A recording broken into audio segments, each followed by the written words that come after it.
What's up, boo? So today we are going to be talking all about Yoni Steams. What are Yoni Steams? How do you do them? How often should you do them?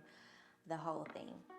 So, Yoni Steams or V Steams, as they might be called, you may have heard of them, Vag Steams, is an ancient old practice of cleansing and healing your reproductive system, your root chakra, your sacral area, this area right down here, right?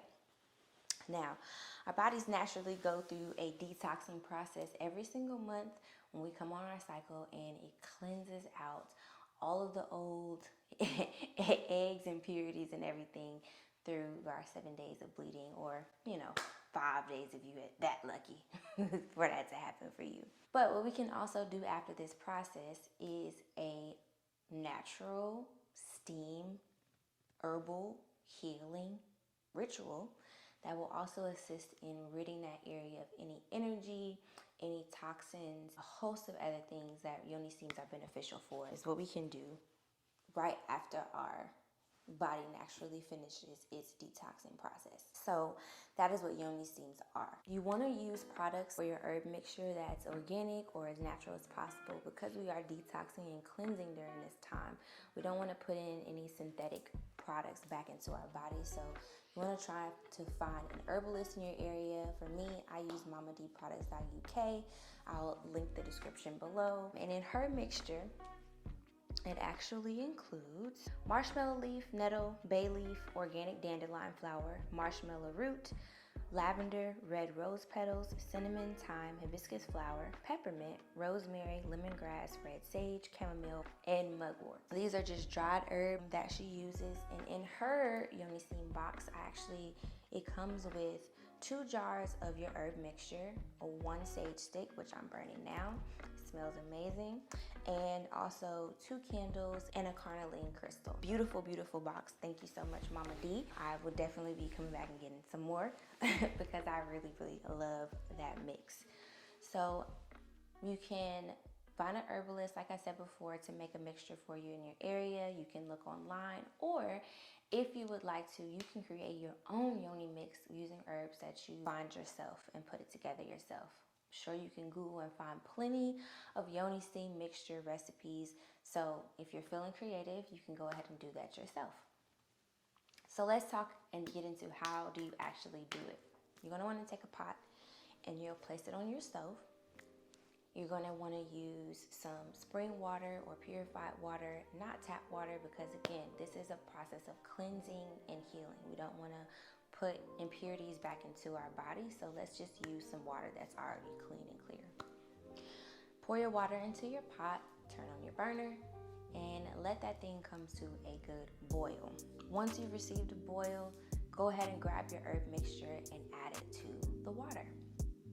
You're going to let that boil for a little while. I wouldn't say on high heat, maybe a moderate heat, just so that all of your herbs can now unlock and open up, and all that steam will be filled with all that nutrients for your body.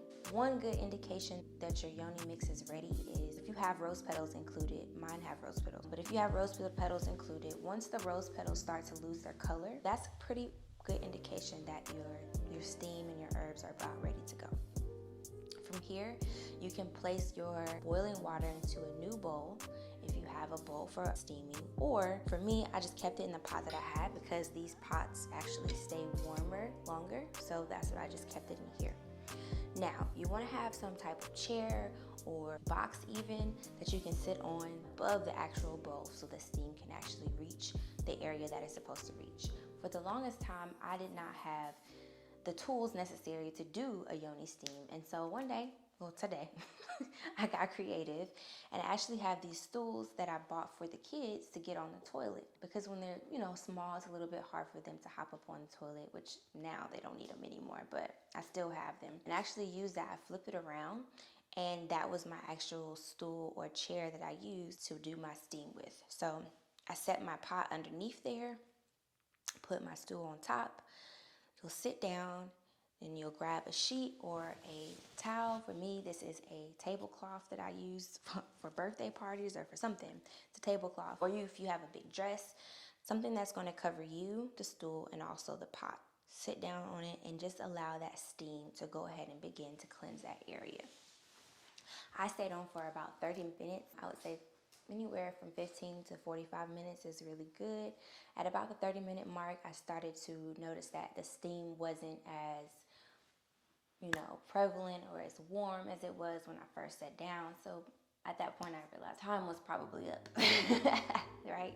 So during this time, you want to be very intentional about what you're doing. We know that Yoni Steams can help with fibroids, help with cysts.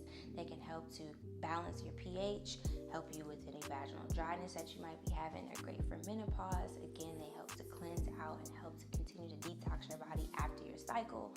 All of these things physically are the benefits of Yoni steaming. But another level of Yoni steaming is if you're really intentional during this time, you can actually clear blockages and heal this area in ways that you were never able to before. We know that it holds a lot of sexual trauma in this area. We hold our intuition in this area. I don't know if you've ever heard of anyone say, I had a gut feeling, or I feel it in my gut. My gut told me to make this decision.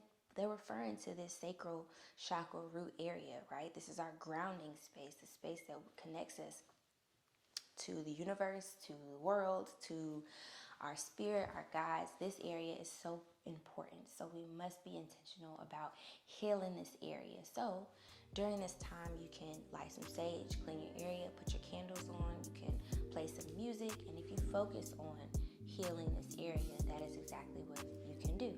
I chose to read a book. You can pray during this time. I would advise not using your phone. If you do, or you want to watch a movie, that's perfectly fine. But if you're wanting this to be a little bit more beneficial or to take it to the next level, those are some things that I would try to incorporate. Again, I would say practice this often. It's not a bad thing. So it's not like you can overdo it. You can't overheal, right? You can only not heal enough, right? So I'm planning on doing this after every cycle. This will be a part of my self-care routine, a little process that I'm going to do, a ritual that I'm setting up for myself so that I can be intentional about tapping in with my body, listening to my body, and also healing it, because that's the whole mission of this season right now. Once you're finished, I would say stretch, do some yoga, spend some time with yourself some more.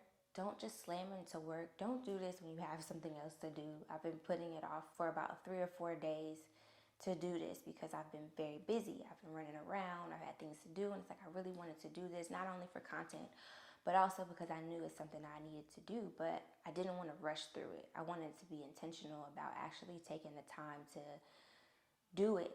Give myself the space to do it. Feel what I need to feel to do it. Don't just rush through it because it's just something, another thing to be done. And so following this, I would say, like I said, yoga, stretch, spend some more time with yourself, love on yourself, because if you're a mother, if you're a wife, if you're a girlfriend, if you are, it doesn't matter. We're all pulled in all these different directions all the time. Making space for ourselves is important. It's mandatory. It's a non-negotiable. And that's what we're doing because we're healing. So we're making time for ourselves. So that doesn't mean we're rushing through the time that we make for ourselves. So pick a day that things are pretty, on chill, and do this that day. Afterwards, you can take your Yoni Steam mixture, you can put it outside, you can make an offering, you can pray over it, you can release whatever it is that you were intentional about letting go of during this practice, and let it go. Let it go. You can journal. You can write down your experience afterwards. Give yourself the time to heal. That's what we gotta do. So, if you have Yoni Steam before, please go ahead and drop it down below. Did it work for you? Did it heal you from anything? Did it get you back wet? We need to know. These are things that we need to know, right? How was your experience with it? If you haven't, is it something that you're interested in doing? Please let me know in the comments below. I want to hear your opinions. I want to hear how you feel about it. And I will see you guys in my next video. Peace.